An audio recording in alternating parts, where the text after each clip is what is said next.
한 주간 가장 주목받은 과학 소식을 되돌아보는 사이언스 핫5 시간입니다. 네, 이번 주에는 어떤 이야기들이 시청자들의 주목을 받았을까요? 양혜영 기자와 함께 알아보겠습니다. 어서 오세요. 안녕하세요. 네, 5위 소식부터 알려주시죠. 네, 요즘 날씨가 굉장히 좋죠. 네. 그죠? 게다가 실외 마스크도 해제됐기 때문에 마스크를 벗고 야외 활동하기에 굉장히 더없이 좋은 날씨라고 볼 수 있습니다. 네. 그런데 이제 5월을 우리가 야외 활동이 하기 좋은 날씨다 이렇게 얘기하는데 여기에 과학적인 이유가 있었습니다. 바로 온도인데요. 네. 우리 몸은 기온이 섭씨 25도를 넘으면 더위를 20도를 아래로 내려가면 쌀쌀함을 느낀다고 합니다. 네. 그러니까 20도에서 25도 사이의 온도에서는 춥지도 덥지도 않다는 건데 5월 평균 기온이 바로 20도에서 25도 사이를 분포하고 있기 때문에 활동하기에 적절한 날씨다 이렇게 볼 수 있는 겁니다. 예. 하지만 5월에 야외 활동을 방해하는 요소도 있는데 바로 꽃가루입니다. 이 5월은 나무꽃이 피는 시기라고 하는데요. 예. 이 나무가 번식을 하기 위해서 꽃을 피우고 이때 만들어진 꽃가루가 다른 꽃에 이르러서 수분과 수정 과정을 이루어야 하기 때문에 꽃가루가 많이 날리는 겁니다. 예. 뭐 흔히 이제 자작나무와 참나무, 굴참나무, 졸참나무 등은 물론이고요. 소나무 화분도 5월에 굉장히 꽃가루를 많이 날려서 노란 송진가루를 보기도 할 거예요. 예. 이 꽃가루 농도 위험 지수도 1년 중 5월이 가장 높은데 그만큼 야외 활동 시 마스크나 선글라스를 착용해서 꽃가루가 직접 피부나 눈에 닿지 않게 해야 하고요. 또 꽃가루 알레르기가 심한 사람의 경우라면 꽃가루 농도가 높은 시간이 새벽에서 오전까지라고 합니다. 이 시기에는 야외 활동을 피하는 것이 좋을 것 같습니다. 예. 네. 여러모로 아직까지는 밖에서 마스크를 쓰는 게 더 좋은 것 같습니다. 네. 자, 4위 소식은 뭔가요? 네, 이 새 정부 출범을 일주일 앞둔 지난 3일이었죠. 이 과학기술정보통신부 장관 후보자에 대한 인사청문회가 열렸습니다. 이 장관으로 지목된 이종호 후보자는 세계적인 반도체 전문가입니다. 예. 이 반도체 크기를 초소형으로 줄이면서도 성능을 유지하고 또 전력 효율을 개선한 벌크 핀펫이라는 기술을 개발을 한 건데 이 기술이 현재 삼성전자나 인텔 등이 채택한 업계 표준 기술로 우리가 쓰고 있는 스마트폰에는 다 들어갔다 이렇게 생각하시면 됩니다. 네. 그런데 이 기술의 특허 이익을 두고 국내 특허권을 가진 카이스트가 이종호 후보자로부터 해외 특허권을 양도받은 KRP라는 회사와 수백억 대 소송 중인 건데요.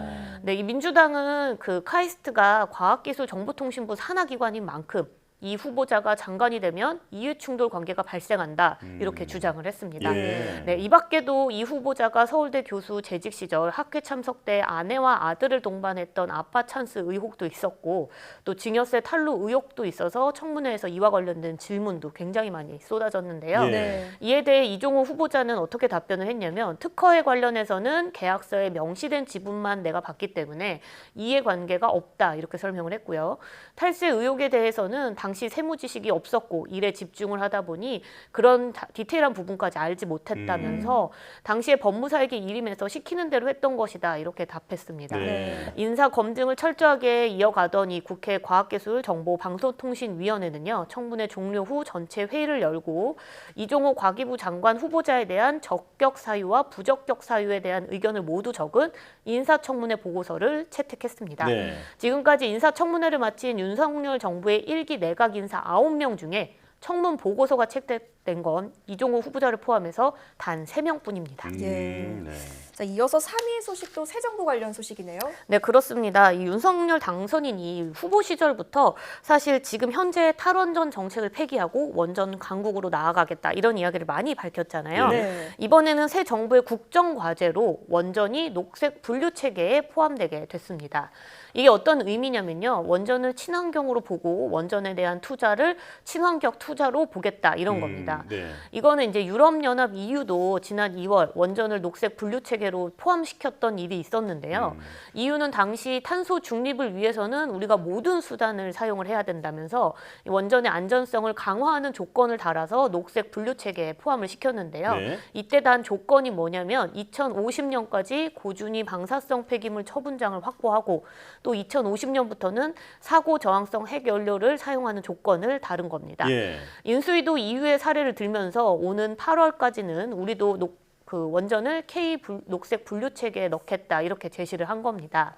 근데 문제는 우리나라 에서 EU처럼 안전성을 강화하는 조건을 2050년 안에는 달성하기 어렵다는 건데요. 예. 그래서 이제 뭐 학계나 이제 현장 지역 분위기에서도 반대 의견이 사실 많이 나오고 있습니다. 예. 이런 분위기를 인식해서인지 한화진 환경부 장관 후보자는 인사청문회 과정에서 온실가스 배출과 관련해서는 원전도 녹색 탄소원으로 봐야 한다. 이런 의견을 밝히면서도 녹색 분류 체계 개편 완료 시점은 8월이 아니라 유동적일 수도 있다. 이렇게 말했습니다. 네. 네.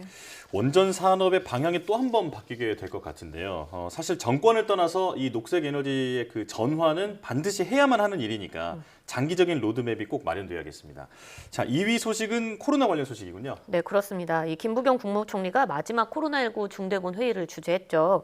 그동안 인내해준 국민들께 다시 한번 감사 인사를 전했는데요. 예.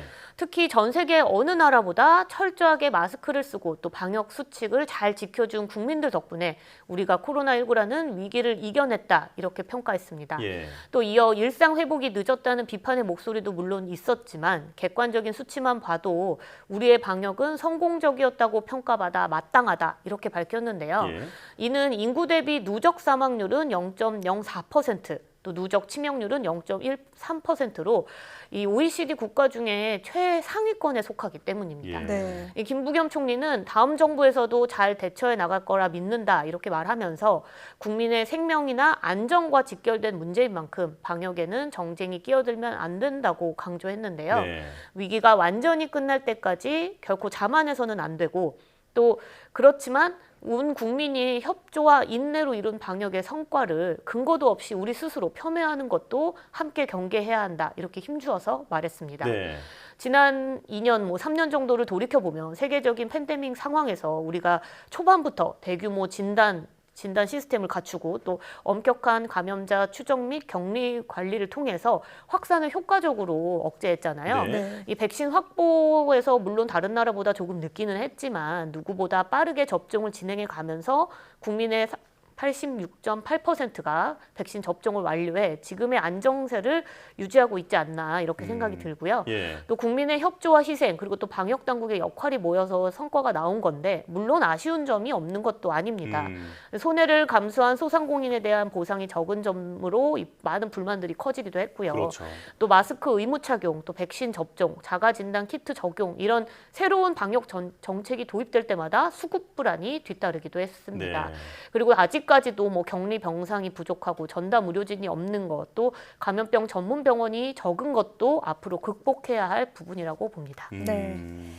자, 또 이번 주부터는 실외 마스크가 해제가 됐는데 지난 어린이날은 노마스크로 맞는 첫 휴일이었잖아요. 네. 이 화면 속에 사람들의 표정이 보이는 게 좀 생경하게 느껴질 정도로 좀 낯설게 느껴지더라고요. 네. 어떻습니까? 1위 소식은 그와 관련된 소식이죠? 네, 그렇죠. 아무래도 거리두기 해제에 이어서 뭐 실외 마스크 착용까지 해제가 되다 보니까 첫 연휴에 야외 활동도 많아지고 이런 시기잖아요. 네. 그래서 어린이날도 굉장히 이제 뭐 마스크 없이 보내는 사람들의 모습들을 많이 보셨을 텐데요. 이 신규 확진자는 다행히 감소세를 안정적으로 유지하고 있습니다. 네. 어린이날을 맞아 야외에서 마스크를 벗고 또 신나게 노는 아이들의 모습에서 이제 정말로 코로나19 이전의 일상으로 우리가 돌아왔다 이런 느낌이 들 정도인데요. 네. 이런 가운데 다음 주에는 확진자가 10,000명 아래로 떨어질 거란 수리 모델 예측값이 발표되기도 했습니다. 이 수리 모델 중에서 가장 부정적인 시나리오를 적용한 연구팀에서도 하루 확진자 수가 지금의 반토막 수준으로 떨어질 것으로 예측이 된 만큼 좀 기대되는 예측 결과가 나왔는데 네. 하지만 아직 코로나19 감염 우려가 뭐 완전히 줄어서 우리가 엔데믹이 된 건 아니잖아요. 그렇죠. 네. 그만큼 야외에서 마스크 벗는 게 조심스럽다는 의견을 내는 시민들도 많았습니다. 방역 당국 역시 방역이 완화된 만큼 감염 위험이 큰 기저질환자나 60세 이상의 경우는 꼭 4차 접종을 해달라고 당부하고 있습니다. 네. 아직은 바깥에서 마스크를 벗는 분이 그렇게 많지는 않더라고요. 네. 뭐 지금처럼 좀 조심스럽게 그리고 서두르지 않고 일상을 회복해도 좀 괜찮지 않을까 이런 생각이 듭니다. 자, 사이언스 핫5 양회영 기자와 함께했습니다. 고맙습니다.